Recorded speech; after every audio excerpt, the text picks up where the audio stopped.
লোকটি তার প্যারালাইজড স্ত্রীর দেখাশোনার জন্য অনেক টাকা খরচ করে একজন আয়া নিযুক্ত করেছিলেন, কিন্তু সেই আয়া গোপনে তার পুরো পরিবারকে ভিলার বেসমেন্টে নিয়ে এসেছিল। বাড়ির মালিক যখন বাইরে থাকতেন, তারা বেসমেন্ট থেকে বেরিয়ে এসে রাজকীয়ভাবে খাওয়া দাওয়া করত এবং এমন ভাব করত যেন তারাই এই বাড়ির আসল মালিক। আয়াটি এমনকি গোপনে $1 মিলিয়ন মূল্যের একটি নেকলেসও পরত। আয়াটি দিন দিন আরও সাহসী হয়ে উঠছিল এবং স্বপ্ন দেখছিল যে কোনো একদিন সে এই বাড়ির প্রকৃত মালকিন হয়ে উঠবে।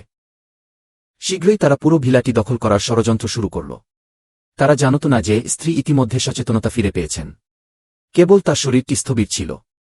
তিনি শুধু আশা করছিলেন তার স্বামী যেন শীঘ্রই তাদের এই চক্রান্ত ধরে ফেলেন। ঠিক সেই সময় সিইও হঠাৎ বাড়িতে ফিরে এলেন। আয়ার পরিবার আতঙ্কিত হয়ে পড়ল এবং তাড়াহুড়ো করে দামি জিনিসপত্র সরিয়ে ফেলে আবার বেসমেন্টে গিয়ে লুকিয়ে পড়ল।